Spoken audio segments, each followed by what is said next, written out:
I don't want to say I got teary-eyed, but there's one moment in this movie where I was like, man, this... I love Saw, it's weird to say, like, who cries at a Saw movie? I didn't cry, but, like, I almost got a little teary-eyed at one part.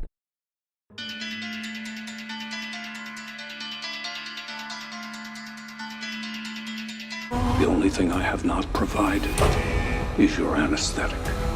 But trust me, you will want to remain alert.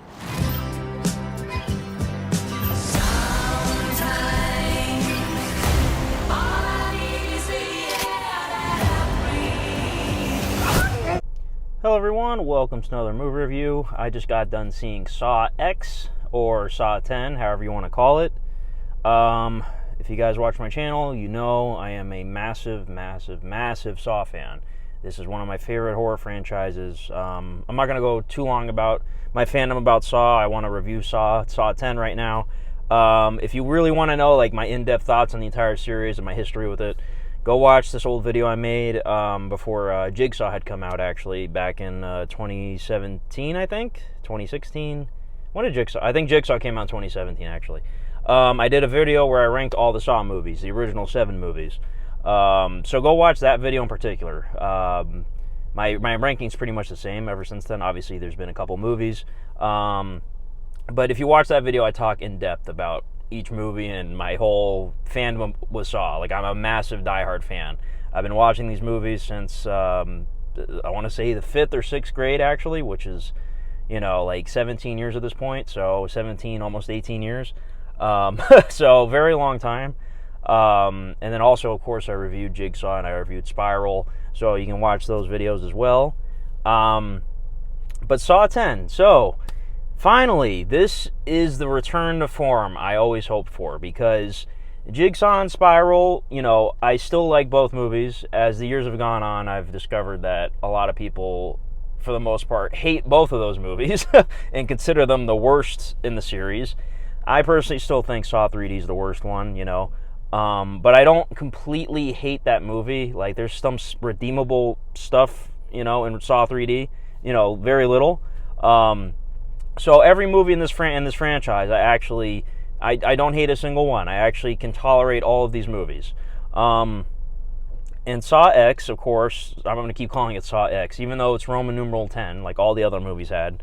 Saw 10 was directed by Kevin Greutert, who directed Saw 6 and Saw 3D, of course. Saw 6, love that movie. It's my second favorite Saw movie. Saw 3D, of course, my least favorite, as I mentioned. But there's a long history about that. Of course, Kevin Greutert was obligated by contract to direct that movie, and they wanted to do it in 3D, and, it was just a mess. That movie, I don't blame Kevin Greutert whatsoever for Saw 3D. I blame Lionsgate and, all the people involved, the producers, So I knew going into this, like, okay, Kevin Greutert's directing this, it's going to be good. It's got to be good, right? And, of course, if you watch the trailers and read any of the news about this movie, Tobin Bell as Jigsaw is the main character. This film takes place between Saw 1 and Saw 2. And, by the way, I'm not going to talk spoilers until the end of the video, of course, so don't worry about that. I know Saw in particular, spoilers are very sensitive when it comes to these movies. You don't want to know anything. So I'm only going to talk about the basic things that people already know. So the movie takes place between Saw 1 and Saw 2, which is a great choice because that's pretty much the prime of Jigsaw, because in Saw 3, he was bedridden at that point. So it's a great choice to make it take place in that time period. And also, of course, Amanda, you can have Amanda in the movie and, other things. So it was very cool that they did this, because it makes more sense to me to have a movie where Jigsaw is present throughout the whole thing. Because every single movie ever since Saw 3, he's either been in flashbacks or, in the case of Spiral, not in the movie at all. So this was the best option, in my opinion, to continue the series. And I got to tell you guys, this movie was very, very good. Right now, I just saw it, and, it's hard for me because I've been watching these movies almost my whole life. And I've seen them countless times, so it's really hard for me to say, like, oh, this is the best sequel, hands down, this rivals the original movie. Some people have been saying that, actually, which is good. I love hearing, the early reviews for this were very positive, and the Rotten Tomatoes score was very good. It's the highest scored one on the entire website, apparently, in the whole series. So I was very, very, hyped for this, obviously, And I gotta tell you guys, this movie was great. It really was. This is truly unlike any Saw movie. Now, obviously, Spiral was a completely different spin-off kind of movie. I'm not really talking about that one. I'm talking about all the other movies, the traditional, like, Saw formula, I guess. This one is very different, okay? They do things in this movie that you've never seen in any of the other movies. And then, of course, the plot structure is totally different. Like, literally, Jigsaw is the protagonist of this movie, which is really, really weird. Because in Saw 1, he's not really a character. He's the twist ending, obviously. You don't know he's the killer. He's the guy on the floor the whole movie. Saw 2, pretty much Detective Matthews is the main character, essentially. And then Saw 3, I would say Jeff is probably the main character, obviously. But, the whole Amanda Jigsaw thing is pretty much the main storyline in Saw 3. And speaking of that, Amanda, obviously, you could tell she's aged. The good thing about Tobin Bell, he's always been old, So, even though in Saw 4, when they do the autopsy, I believe they say Jigsaw's supposed to be like 50-something, like 54 or something like that, which, I think Tobin Bell's like 80 years old, so it's kind of like, okay, I know he's dying of cancer, but like, all right, whatever. Suspension of disbelief, this movie's supposed to take place when he's like 50-something, and you could tell he's up there in age. But I gotta tell you guys, Tobin Bell knocks it out of the park. Like, seriously. There are layers to Jigsaw in this movie that you've never seen before. I was pleasantly surprised. And him being the main character really worked, in my opinion. This movie was wholly unique in comparison to all the other movies. Like, seriously. Obviously, you have the traps. You have the twist ending. You have all that stuff. The gore. This one was pretty gory, actually, But, man, I'm telling you, this one was very unique. And, as I mentioned, Amanda, Shawnee Smith, great job, obviously, My 4 favorite Saw movies were the first 3, and then Part 6, as I mentioned earlier. And all of those were the ones with Amanda. So now this one has Amanda again. So it's like, okay, she's sort of like the good luck charm, in my opinion, at least for me. So if I was to split my top 5 Saw movies, it would be the first 3, Part 6, and probably this one. No, not probably, definitely. What am I talking about? This movie was very good. So literally the 5 movies that have Amanda are the 5 best ones. So I feel like she's the good luck charm. She was great in this. Again, you see some layers to Amanda you've never seen before. And it's cool, too, to see her and Jigsaw's relationship throughout the whole movie, because you get little instances of it in Saw 3, obviously. But in Saw 2, you don't know she's the apprentice until the end. It's a twist, obviously. So this was truly actually the first time we got to see their relationship, like, to the max. Like, you really got to see the full thing. And I gotta tell you guys, I don't want to say I got teary-eyed, but there's one moment in this movie where I was like, man, this... I love Saw, it's weird to say, like, who cries at a Saw movie? I didn't cry, but, like, I almost got a little teary-eyed at one part. There's a scene involving Amanda and John, and, man, it was so good. Like, really, it really was. These guys did a great job. And as I mentioned, you can tell Shawnee Smith's older, Her haircut in this movie is atrocious. Like, I feel like they were trying to replicate her hair from Saw 2, but they try to do it a little differently or something. It didn't work. There's certain angles and certain lighting scenarios where she doesn't look as old, but there are times where you see her face and you're like, oh my, yeah, you can tell she's a lot older. But she hasn't lost a beat. In terms of playing Amanda, like, she still the same. Like, seriously, still the same. Again, Jigsaw, Tobin Bell hasn't lost a beat. The other characters in the movie, so watching the trailer, the plot of this movie, of course, takes place between Saw 1 and Saw 2. Jigsaw is still dying of cancer, so he goes out of his way to go to Mexico to get a special...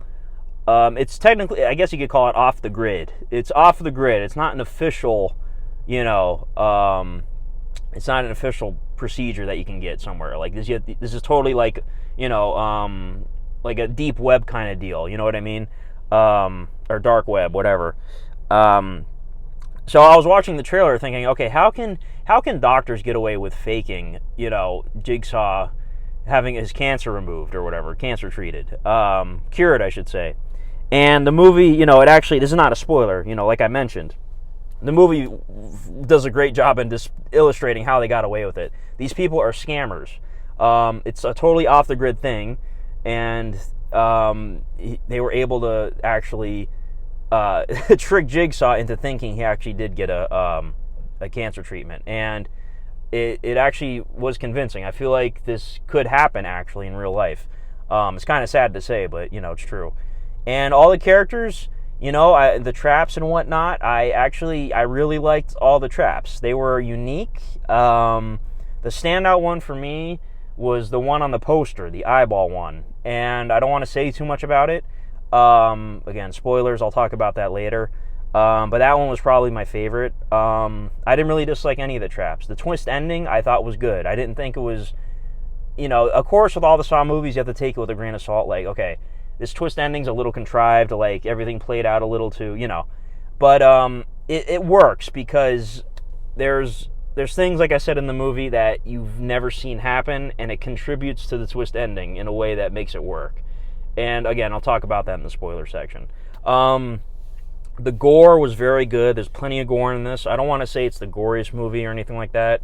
I feel like the goriest one, if I had to really think about it, Saw 4 literally begins with an autopsy. So, like, Saw 4 is already, like, super gory with that. I don't know which one's the goriest, to be honest. I never really paid attention to that, which one has the most blood and whatnot.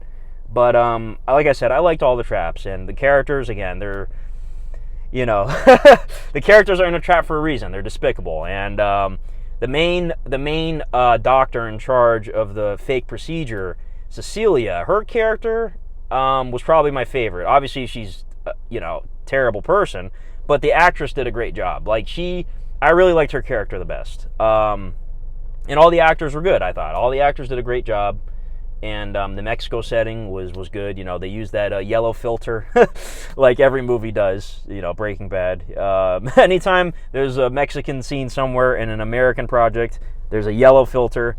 So yeah, the movie, like I said, Kevin Reuter, Lionsgate, this was really good, man, honestly. Like I said, it's in the top 5. In terms of the order, I don't really know. My order before was Saw 1 being the best, Saw 6, Saw 3, and then Saw 2. I'd have to really think about this. So I'm going to update my Letterboxd ranking later. So if you guys really want to know, like, my ranking of the Saw movies, go check that out after the review.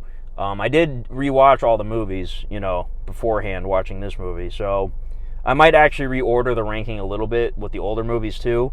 We'll see. I don't know yet. But yeah, guys, this one is 2 big thumbs up. Like, seriously, go see this. If you're a Saw fan, you're going to see it regardless. Don't see it at AMC. I already made a video about that not too long ago, so feel free to watch that one. I'm not going to delve too much into that.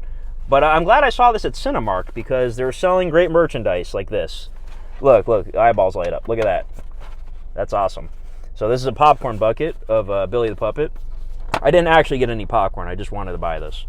So the eyes lighting up was the selling point for me. Saw X, Cinemark. Saw 10, sorry. I can't help but call it Saw X. And I'm really glad they call it Saw X. Same with Fast and Furious. Fast X. And then I had to buy the Billy plush. So they had another Billy head. It's similar to the popcorn bucket, but it's a drink one. But the eyes don't light up on that one, so I didn't want to buy it. So I went all out on this, man. I treated this like an event. Like, seriously, this is the true return to Saw. Wearing the shirt, I love Saw, guys. Like, seriously, if you've never seen the Saw franchise, I'm sure you have. If you're this deep into this video, I'm sure you've seen the movies. But if you haven't, please check out the Saw movies. They're very good. Trust me. Yeah, I was like a kid in a candy store, with this movie. I really enjoyed it. So it's pretty much everything I wanted to see. I ain't gonna lie to you guys. After Jigsaw and Spiral, like I said, I still like those movies for the most part. It's just, that's not what I wanted. You know what I mean? This is what I didn't know I wanted. You know what I mean? And there's been talks, there's potential they could do more movies. And they could. They could. Should they? I mean, if it's anything like this, I'm all about it. I feel like 10 is probably a good number to stop at, though. You know, Tobin Bell's obviously getting very old. And you can only milk this franchise so much to where it might get stale. But honestly, if they made a sequel to this and it's just as good, go ahead and make it a trilogy. Like, seriously. But like I said, I think 10 is probably good enough. I think, you know, in terms of the timeline and all that stuff, it's gonna get too convoluted if they try to do more, in my opinion. But like I said, if they they can make 20 of these movies, and I will pay to see all of them. Like, seriously. Yeah. But anyways, that's really all I have to say. For a rating, you know, I'm gonna give this one a solid, I want to say like a 9 out of 10, maybe a 9.5. Like, I really didn't have too many issues. Like, really, I'm very, very pleased with this movie. I don't want to quite give it a 10, because, I don't know. It's just not like a 10 out of 10 movie. Like, the first Saw is classic. That's the only one I would rate a 10 in the whole franchise. And I love this franchise. So, these movies aren't, you know, like, okay, I don't want to sound like Martin Scorsese. These aren't technically like cinema, you know? These aren't like groundbreaking films, you know. These aren't films to be studied in film class, stuff like that. But as a fan of horror and all that, the first Saw is the only one I would give a 10. This one, I can't really give it a 10. And I can't really explain that. I just can't. So this one's either like a 9 or a 9.5. I don't know. I'll probably give it a 9.5. Let's be honest. This one was like really damn good. The tone of this was totally different. The pacing of this was unlike any other Saw movie. It was a totally different kind of movie. So in that regard, it was very well done. I'll give this one a 9.5. So I'm going to be extra generous with Saw X, Saw 10. But yeah, I'm going to delve into spoilers, guys. So please leave the video if you haven't seen the movie. Go watch it, please. So I'm going to go into spoilers now, so leave the video. All right, spoiler time. Oh, boy, wait. Sorry. If you left the video, my bad. Stay for a second. I forgot to mention. There is one mid-credit scene. There is no post-credit scene. So stay for the mid-credit scene. And then when it's done, you can leave. There's no post-credit scene. All right, now I'm going to talk spoilers. Okay. All right. So the mid-credit scene, which unfortunately they showed a little bit of in the trailer, because I was like, all right, they showed the bathroom in the trailer for a split second. And where is it? You know, I'm like watching the credits start to play. So I'm like, all right, the bathroom is going to be the mid-credit scene. And there was also, the credit scene, whatever. I didn't know it was going to take place during the credits. But there was also the voice clip of Hoffman saying, you know, of all men to cheat, you pick John Kramer. And everyone who watched the trailer knew that was Hoffman's voice. So people that make these trailers, why would you put that in the trailer? Why would you put Hoffman's voice in the trailer and the shot of the bathroom? Because that's literally the two surprises in the credit scene. Why would you put that in the trailer? Now, what's funny about that scene, does it need to take place in the bathroom? No. Does Hoffman and Jigsaw need to be standing there with this guy while it's happening? No. But they did it because it's a nice surprise, which, again, it's fine. And all the traps, like I mentioned, you know, the eyeball one is technically a dream sequence. But that's still my favorite trap in terms of, like, the ingenuity and what the guy had to do. Like, he had to break his fingers because he saw the guy in the hospital bed with the finger thing on. That's why I really like that one. I thought it was very creative. The one with the guy drilling in his brain was very good. The girl had to cut her own leg off. Like, all the traps were good. The only one I thought was kind of weird was the girl hanging with the ankle and the wrist. That one was just kind of weird. I don't know. I didn't really love that one. That one was kind of lazy in my opinion, compared to the other ones at least. But then the final trap with the boy and Jake, man, I'm telling you, this movie did stuff. So I've always wondered, like, if a Saw movie would show Jigsaw's plans not going according to plan. And they finally did it in this movie. They had a boy be involved in the trap. And it was like, oh my God, this is actually like Jigsaw. You can see the humanity in this guy.